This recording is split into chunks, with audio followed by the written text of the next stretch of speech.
Has there ever been a movie trailer you've seen in where you're liking the concept of the film, but the trailer's not doing a good job of to convince you that it will be a good movie?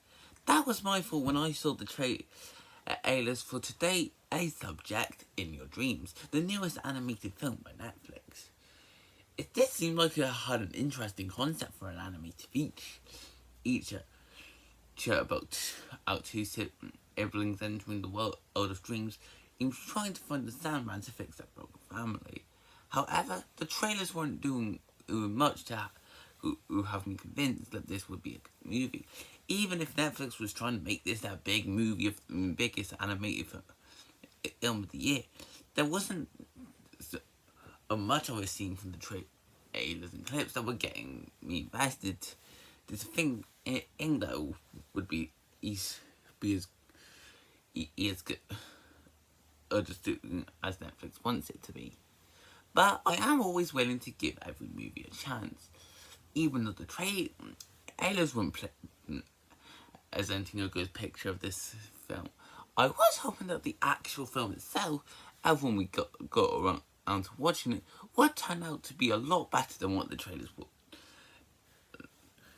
would expect. And honestly, even though I didn't have high expectations from the trailers, this film did kind of disappoint me. Not because it's a bad movie, because it's definitely not, but it's because I can see an amazing film trying to get out, but there's a lot that's holding it back. I'll start with what I thought was good, because there's quite a lot of good that can be found in this movie.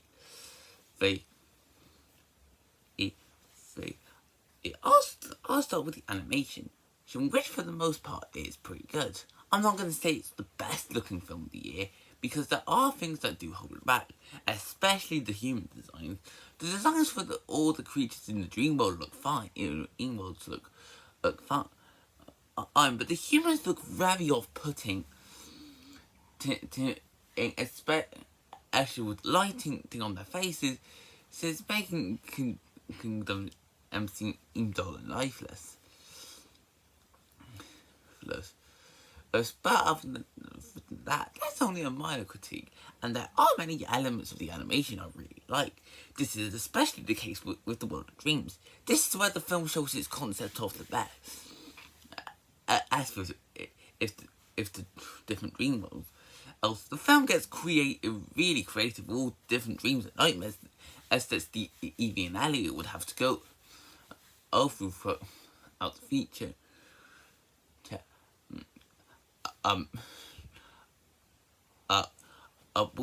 With all the different places they end up in their own dreams, the film does show a lot of creativity. This is especially the case with the effects of the Ant-Man's castle when we finally get I don't know, about halfway in the feet each year, show all the effects of Nightmare aura, but as like the big force that's holding our characters back out from their goal. A lot.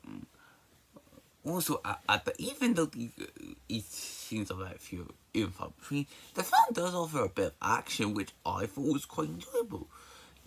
Definitely not the best action of the year, but for the most part, it did a good job to get me invested with what it was trying to do. Also, there is one thing in this film that I could see how it could have been in a fantastic feature, and that is the heart. Evie's main dream for out the feature is to just to understand, and because there's a possibility of her parents splitting up, especially when her mum has got a job outside their hometown, and their dad just has when it focuses a lot on that aspect, that was the parts of arts where I was getting invested with the feature. The family drama really did a good job up to help me invest, and the film offered a great heart. Well, I did want to see things turn out okay, for the family in the end, and despite their struggles and what could possibly happen from whether it be good or bad. So far, all these elements sound great, and it looks like they can make a great movie. So what's holding this feature back? Well, that would have to be its writing. Well, the film definitely has a fantastic heart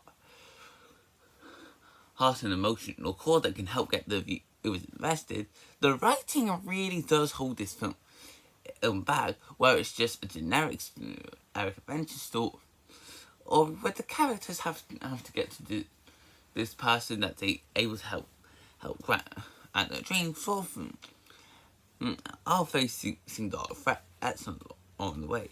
As a result, it leads the film to be easily predictable, or when a lot of the outcomes were easily guessable, and I could see them come from a mile away.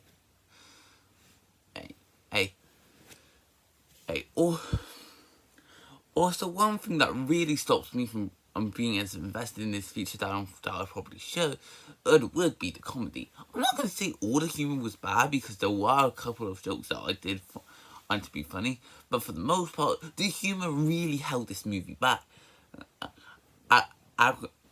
With painfully unfunny jokes. Oaks, not to mention that the film tries to be a bit more mature or with the jokes, but they can seem off-putting, especially with that naked dream. I'm glad Netflix decided to push us the limits of PEG, of how far they can get away with it. But I think they might have gone a bit too far with a joke like that. Also, I did not find myself invested with the characters that much. Sure, there's a good heart going for them, and the voice actors do a really good job with their performances to portray their emotions.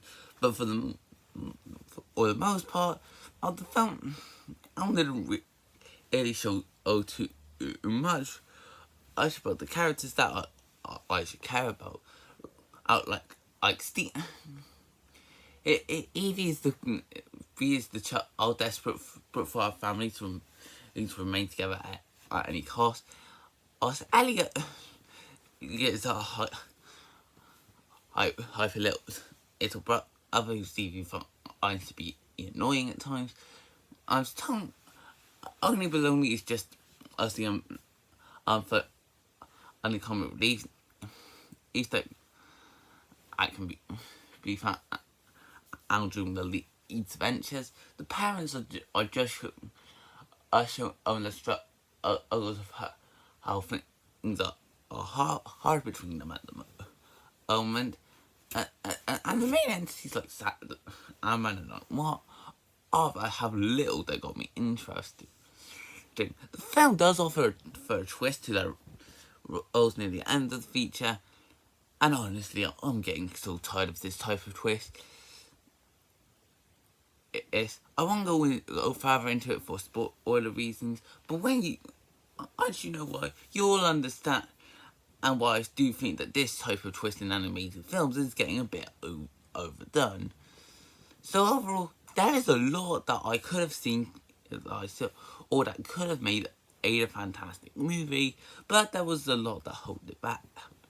In Your Dreams is a film that had so much potential to be one of Netflix's best films. And there were a lot of aspects that I found to be well done, like the solid voice acting, decent animation, and strong heart. But the writing really held this film back with having such a dull story, and characters, and very and funny comedy.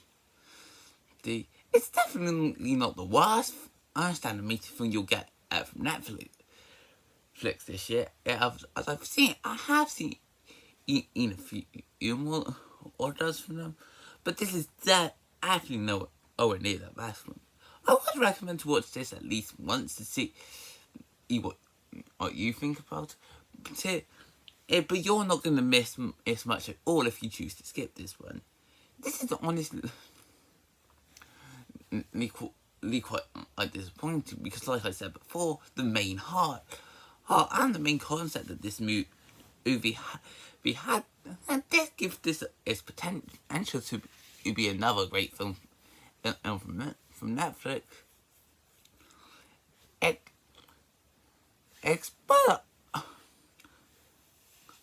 this film didn't do much to make all my dreams come true, and that's why I'm giving the feature a 6 out of 10.